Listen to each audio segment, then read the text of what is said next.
And now, all the way from America, it's time for the Tea Party Power Hour with everyone's favourite Yank, Mark Gillar.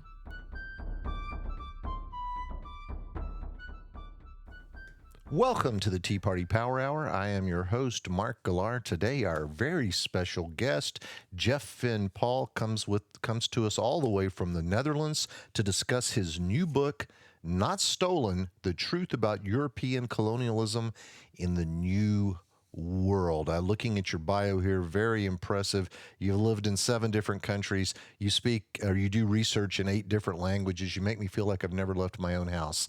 This is quite a treat to have you on the show. So thank you so much for being here. Yeah, thanks for having me on, Mark. Yeah, I mean, I'm born in the States, but I've been living in exile. I mean, you could say I was chased out of the States by a woke mob, but we can talk about that maybe later. Well, now, you left the States when you were 20, correct? Well, yeah, I was actually teaching in the States after that as well. I mean, I've been traveling around the world a bit, doing jobs here and there. But yeah, I realized I just couldn't get a job in the U.S. because almost every job had some kind of DEI requirement. I was just trying to do straight political history. That's not allowed anymore. I don't think it is. Well, this topic that we're going to be diving into today, the whole idea of misappropriation of Native American artifacts, Native American culture, and so forth, we seem to be living in an age of victimization where everybody wants to be a victim because that's where it's at from a power standpoint and a money standpoint. But you tell me, it's lucrative. Yeah, looking at the Native American Graves Repatriation Act, that goes back to 1990, correct? George Herbert Walker Bush was president, and it seems like not a whole lot happened with it until the Biden administration really started enforcing it. But tell my listeners what it is, and then talk about some of the present-day ramifications of this act. Yeah. Well, this was a law that was originally designed to protect, Native American bones and graves that had obviously been despoiled at a time when, Native people didn't have very much say in these things. And so it makes some sense to protect sacred sites and things like that. So fair enough. But in recent years, of course, the woke crowd has gotten in on this. And they've started reinterpreting this law to make it that pretty much any Native American artifact now has to be okayed by various committees. There's basically anybody with their finger in a pie can say that they have a claim on this or that artifact. So what that means is that it's becoming almost impossible for museums to display any Native American artifacts. And of course, what's been going on since Biden came to power is this has been pumped up even more. And it's the sort of thing that now basically everybody loses. So the American people as a whole lose. Native Americans lose the chance to understand their own history. And the only people who are winning are a handful of activists who get excited by the idea that they can take these things out of museums and bring them back to some tribal place where perhaps they'll either be reburied or they'll just be put in a chest somewhere and nobody will see them. Who put these woke people in charge of everything? I often wonder what African Americans, Native Americans, and Hispanics would do if they didn't have white liberals here to tell them when to be offended, because that seems to be what this is all about. No, that's really it. Yeah, well, I think these are originally Marxist theories coming out of American universities. A lot of minority students were taught these things by, these white liberals from the 60s and 70s. And now some of them believe it, but it's basically only people with this kind of degree in Native American studies, something highly politicized, that end up in positions in the Department of the Interior. Democrats will appoint them to these positions. And then they're the ones who make these decisions. So they're actually a tiny minority of Native Americans who actually feel this way, who actually want to see their own history erased through these woke, crazy ideas, and everybody else loses.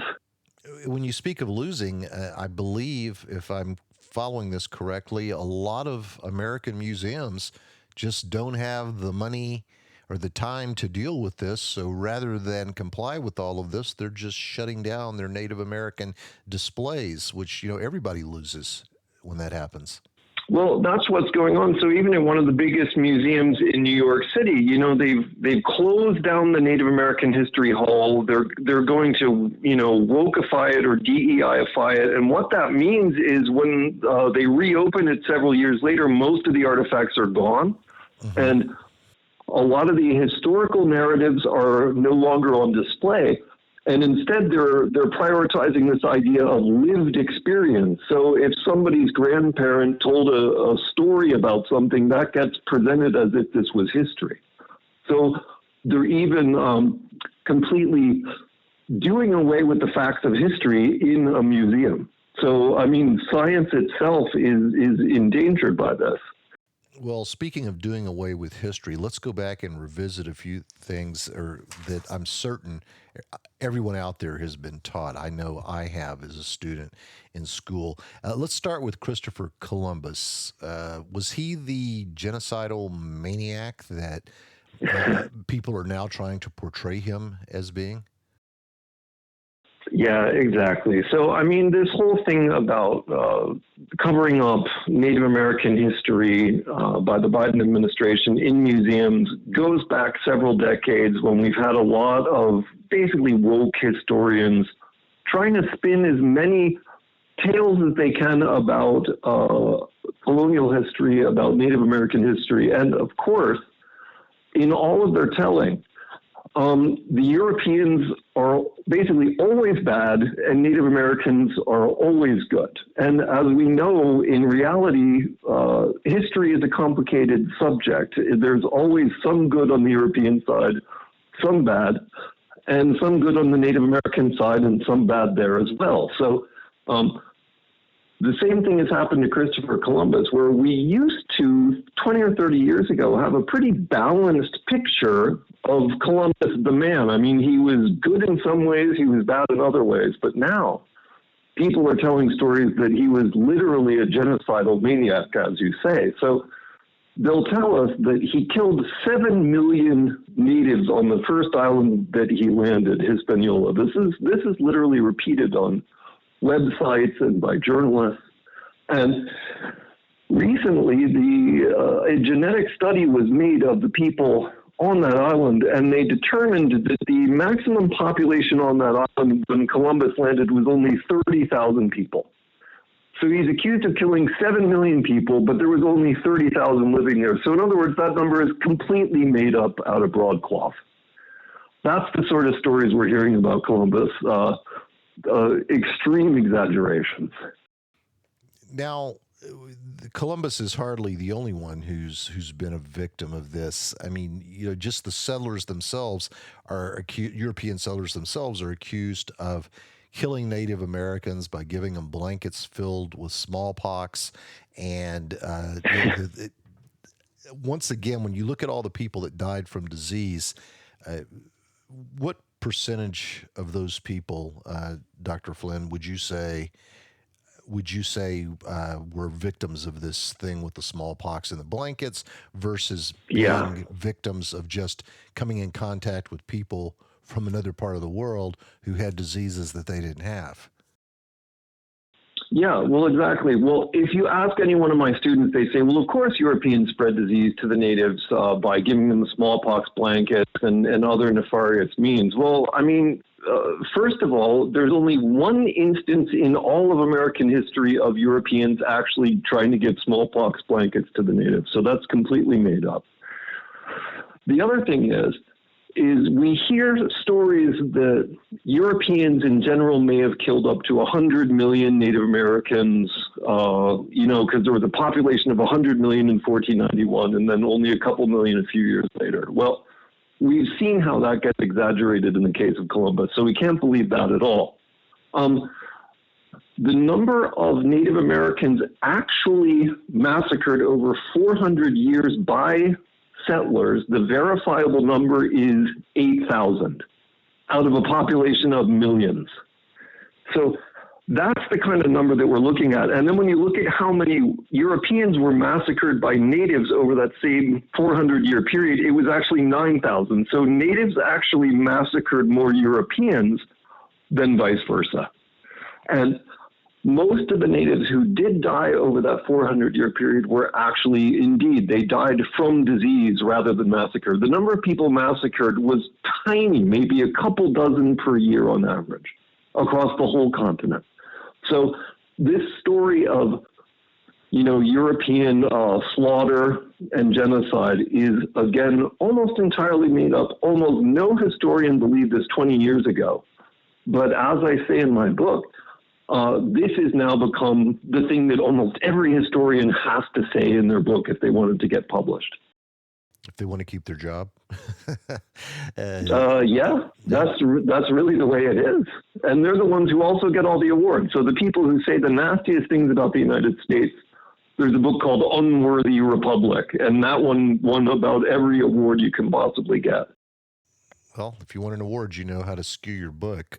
Looking at looking at the European settlers who came here, were they by nature a very racist group? Did they look at the Native Americans and feel that they were inferior and that they were people who could easily be duped out of land and anything else that the settlers wanted? What was the attitude of these settlers toward the Native American? Yeah. So people look at the 19th century in the United States and they think, all right, well, a lot of Americans in the 19th century were racist towards African Americans. That's true. Therefore, we assume that all Europeans were always racist, so they must have come to the New World assuming the natives are inferior. Unfortunately for them, that's simply not the way that Europeans viewed the world when they first arrived here. We have to remember that was something like 500 years ago. Europeans had very different ideas back then than they did in the late 19th century. So what they actually believed back then was pretty much, everyone was descended from Adam and Eve. They were therefore basically all the same race. And so the only difference there were between people was skin color was a difference determined by latitude rather than race.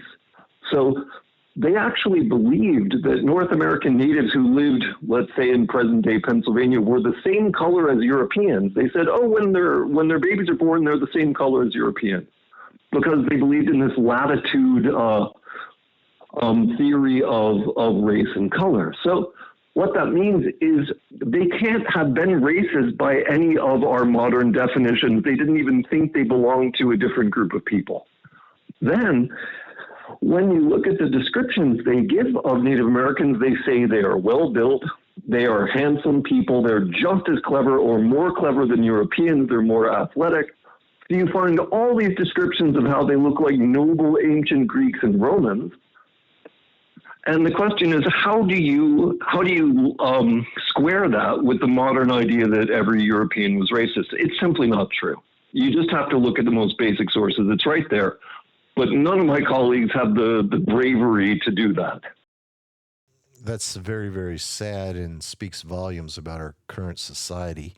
Probably not just the world of academia. I'm afraid so. Yeah. Now, one of the things you put in the book was that Queen Isabella, when she had Native Americans visit her, treated them like royalty. And when Pocahontas took a trip to the West, she was treated like royalty. So talk to me about that. I mean, if Europeans were also racist, why is it that Native Americans visiting Europe were often treated like they were very important dignitaries? Well, the very first people that Columbus brought back from the New World, he brought a small delegation. One of the guys was related to a chief on the island of Hispaniola. This guy was treated like a nobleman by the King of Spain and paraded around like a visiting dignitary by the King of Spain. Now, I say this in my book, and one of my colleagues at a public meeting about my book actually called me out on this and said, Yeah, but haven't you read this one theorist who says that when Europeans treat people like noblemen, that's actually a way of looking down on them and making them inferior? What? I said, this is the most ridiculous thing you can possibly say. So, in other words, Europeans can do no right in my colleagues' eyes, even if they treat them like literal nobility, which is what they were doing. They come up with some theory that says, if you treat them like nobility, this is actually some weird way of putting them, making them inferior. So, yeah, that's the kind of stories that people are telling in order to try to deny the basic fact that, as you say, Pocahontas was also brought to England. She actually met nobility in England and was also treated like a noblewoman. She even got her portrait painted like a noblewoman with a Latin inscription around it. So, yeah, if Europeans were racist, how is it that they were treating people that way? Cortez had a son with a Mexican mistress, and he was made a duke by the Pope and the King of Spain. So, yeah, that's not exactly what you'd call racist. Not even close to our modern definition. No. I wanted to ask about this concept that our founding fathers stole democracy from Native Americans. What's your take on that? Man, that's yet another one. Okay, so this has been kicked around by one or two academics who got their Ph.D.s from some West Coast university in the 1970s. They've been trying to push this theory for decades now.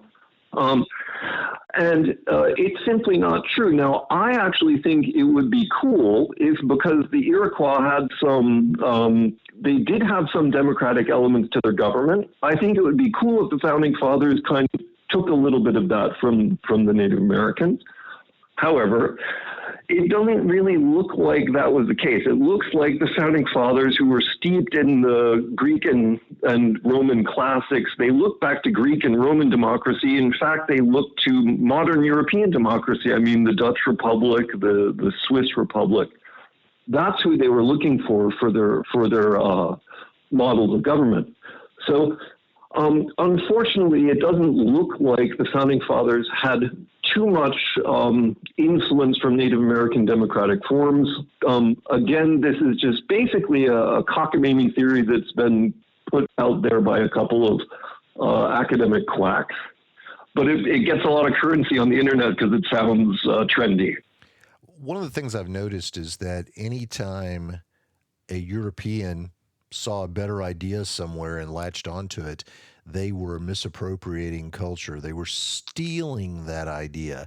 Now, when other cultures do it, they're just moving on to something bigger and better. But when Europeans do it, it's wow, they stole that, you know. And I've had this argument in many forums. I remember arguing with a person on the left who was saying that Bo Derek, the actress, misappropriated African hairstyle when she had cornrows in the movie 10.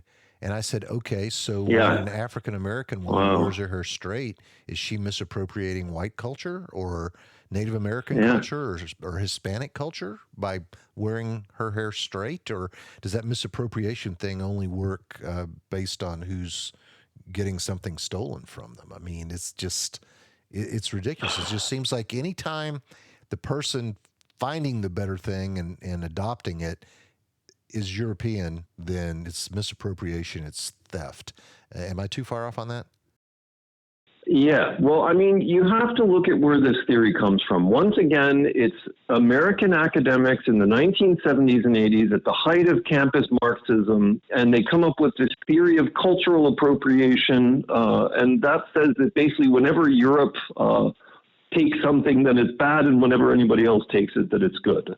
Of course, that makes no sense at all. It assumes that Europe is inherently some kind of oppressor culture and everybody else is an oppressed culture, and that gives them a blank check to do whatever they want. So you have to make these very silly assumptions that, of course, as everyone with common sense knows, have no basis in reality. That's the only way they can make these kind of arguments. So in the book, I look at the case of Mexico, where most people are half Native and half European. A lot of them have a mix of Catholic and Native American or Native Mexican customs. who's culturally appropriating who when they celebrate the Day of the Dead? There's literally no way to say. So when American intellectuals get all bent out of shape because Lana Del Rey wears a headdress or something like that, that is literally just a tempest in a teapot. It's sound and fury. It doesn't make any real sense. And basically, you can just tell them that's just hogwash. It's completely made up. Let's take a quick break to do a little business with America, and we will be right back with Jeff Fynn-Paul, talking about his new book, Not Stolen: The Truth About European Colonialism in the New World. We'll be right back.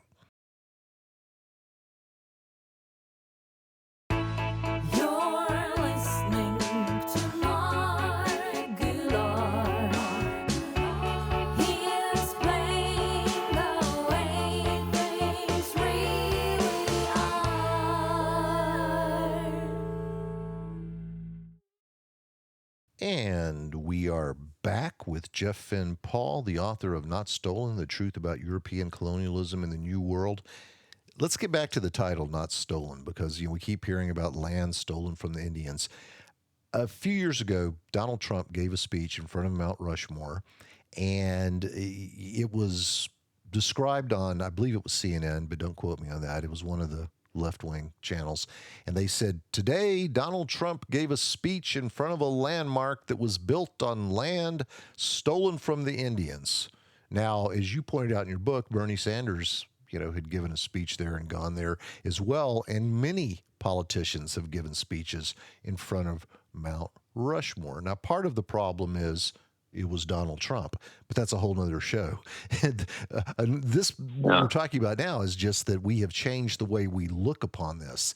And my question at the time, and I looked it up, was, okay, Native Americans were always taking land from each other. As you point out in your book, the true ownership was always in some kind of a state of flux. And so how many tribes own that land at one time or another, or claim that land at one time or another? And I think it was like 6.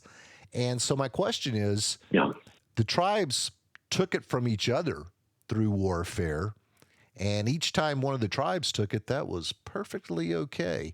But when the Europeans took the land, if they actually took that land by force, all of a sudden it was stealing the land. So there's kind of two issues there. Republican talks in front of the Mount Rushmore. It's in front of a monument built on land stolen from the Indians. And also, the native tribes could take it from each other as many times as they wanted, and there was no foul there. But if the Europeans got a hold of it, suddenly the land is stolen and should be given back to the Native Americans. And what I was asking some leftists on Twitter was, which tribe do we give it to? The one that had it just before the Europeans, or the one that had it at the very beginning, if any of their descendants still exist? I look at this, Jeff, and I'm just saying, this is ridiculous. I mean, let's face it, the whole world, as you point out in your book, is the story of people taking land from each other. Yeah. Well, I mean, the fact is these tribes also were almost all of them semi-nomadic. Even the ones who were doing some farming, they moved around a lot. So the Sioux tribe, which claims to own the Mount Rushmore area, only barged in there by, as you say, displacing about 6 or 7 other tribes in the process. And that's just within the last 100 years before it was taken by the white people. So there is no way to know how many different tribes actually own that land. The best you can do is take an average and say that on average, about every 100 years, there was probably a different tribal group that owned that land. So there's absolutely no way to say this is our land since time immemorial the way they're trying to do now. So you're absolutely right.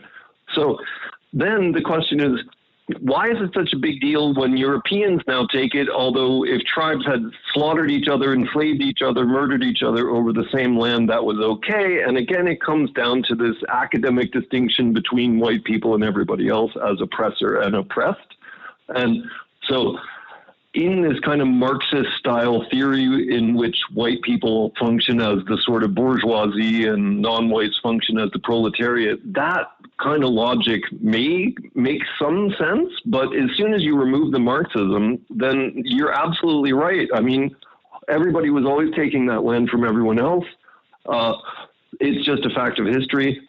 And there's not really any realistic way to atone for that or to make reparations or anything else. And the other big factor going on, of course, is there was a switch from hunting and gathering to farming going on. So once Native Americans adopted European firearms, the Native Americans themselves ended up killing so many animals that it no longer became sustainable for them to be hunter-gatherers. They were going to have to settle down and farm. And farmers can only farm on about 100 acres of land per family in the pre-modern era.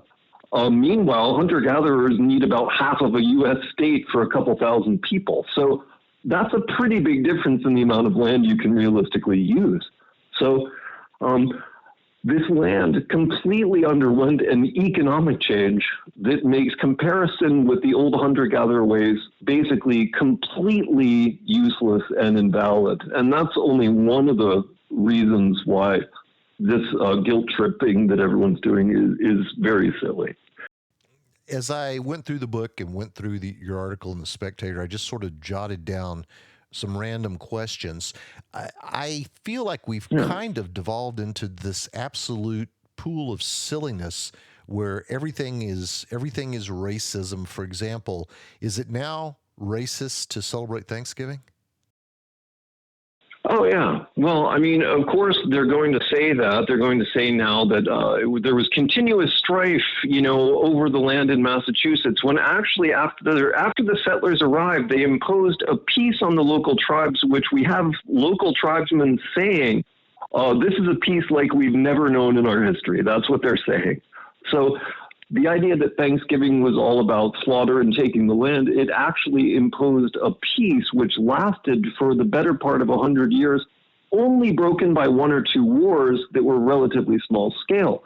But whenever you read any article in a newspaper about the early Massachusetts colony, all you hear is the 2 or 3 instances in a century when a couple hundred people got killed.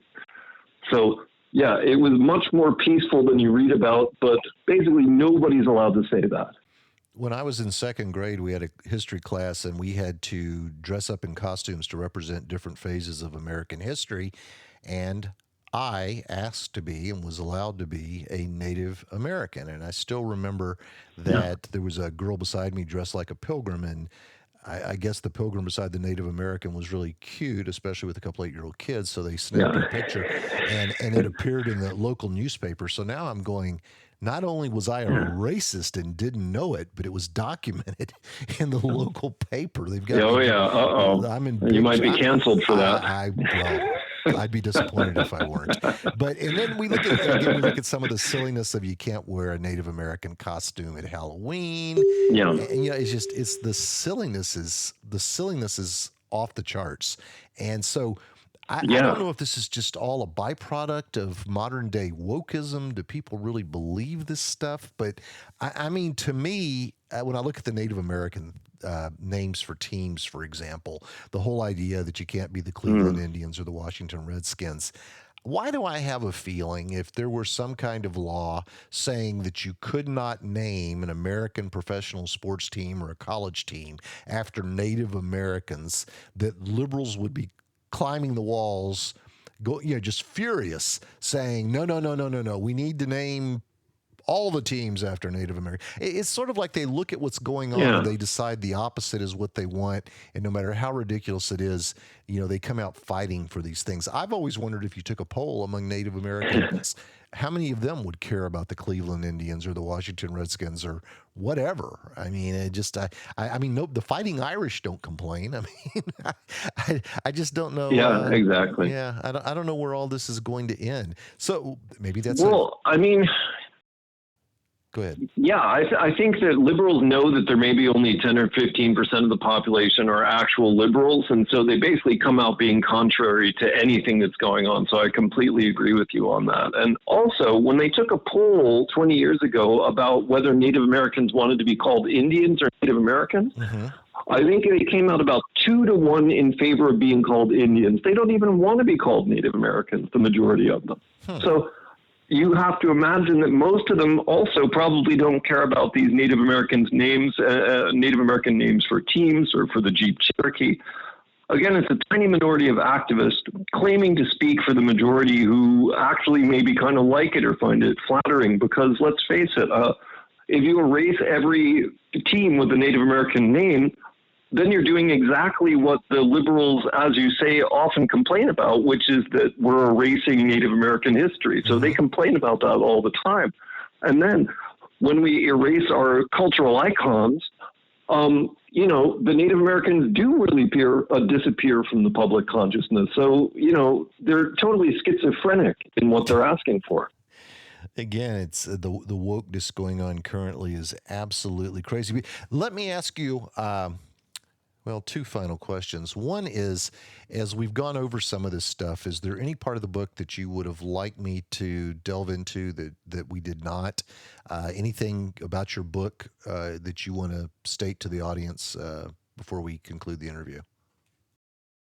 Yeah, well, even at the darkest time in American history, so the Trail of Tears wasn't exactly a great time for the United States. A lot of people at the time realized that it was a dark chapter, and there were, thousands of Native Americans who ended up dying when they were transplanted from the Southeast to Oklahoma. But I would like to point out that my colleagues only look at the negative side of what happened here. What they don't point out is that many, many Americans were opposed to the removal of Indians along the Trail of Tears. And this goes from private citizens right up to the U.S. Supreme Court. So there were many missionaries who went along with the natives, who were fighting for the natives. There were missionaries who actually brought court cases, and the U.S. Supreme Court actually decided against Jackson's removal of the natives. So they said it was illegal for him to do it. He did it anyway. But it was illegal. There were members of Congress, Davy Crockett, resigned in protest at these removals. And then intellectuals like Ralph Waldo Emerson also protested against it. So there were many people who were opposed to this. And this, to me, says that the United States was not an inherently evil place. Even in this darkest time of the Trail of Tears, there were, maybe even more than half of Americans were opposed to this and in favor of justice for the natives in the Southeast. So this is the kind of lesson we need to learn about American history today. We need to hear more about the nuances, rather than my colleagues who just give the completely one-sided story that the Americans or the Europeans were always evil. Definitely cherry picking their facts. Now, taking, I have to ask about this too. There's so much talk both for African Americans and for Native Americans about reparations. What's your take on whether or not any Native Americans deserve reparations? Yeah. Well, I mean, if I was an African American, I would actually be pretty upset at the idea of Native American reparations, because today I think Native Americans get about twice as much aid from the government per person as African Americans do. So they're already the most compensated group by far. Another thing is, over the years, many lawsuits have been settled and billions of dollars have been handed out to Native Americans. Almost all of these questions of land have been settled through the courts. So that's another point to make. And a third and final point comes from my expertise as an economic historian. And when you look at how Native American land was being used in the 19th century, when it was being used as hunter-gatherers' land, it was basically useless, like pennies to the acre. Each year you might harvest one or two deer off of that acre, so that's what we're talking about. But then once you start farming land, once you start connecting it to a transportation network, once you bring in modern technology, the value of that becomes thousands of times more than what it was back then. So the idea that Native tribes today should be compensated at modern levels of compensation for land which back then literally maybe had a couple deer on it is, there's no way that one can call that a logical conclusion. I never thought of it that way, but that's That's absolutely true. What was the value of the land at the time it was taken? Yeah. Yeah, there's so much Yeah. to this, and again, we only get one side of it through the media, through the left, Exactly. and so that's why your book was and is so important for people to read. And I guess the last question Yeah. needs to be, where can people get a hold of a copy of your book? Yeah, exactly. Well, I mean, there's always the big Amazon where you can order it, but it's also available at lots of other websites, and there's lots of book dealers that are stocking it as well. Excellent. So, you can order it through a local bookstore that you support. Fantastic. Well, Jeff, I want to thank you again for being here today. And it's always nice to have an international guest on. And all I can say is that you've brought a lot of truth out into the open with your book. I plan on finish reading it because I just feel like it's going to really equip me to have those hard conversations with people about what happened to the Native Americans and what the Native Americans are owed. And I think for that reason alone, people would want to have a copy of it. So once again, thank you for being here today. Yeah. Absolutely enjoyed having you, and you're more than welcome to come back. Okay. Thanks so much, Mark. I really enjoyed the conversation. So did I. Thank you, sir. Bye-bye. Yeah. Bye-bye. You've been listening to the Tea Party Power Hour with Mark Gillar.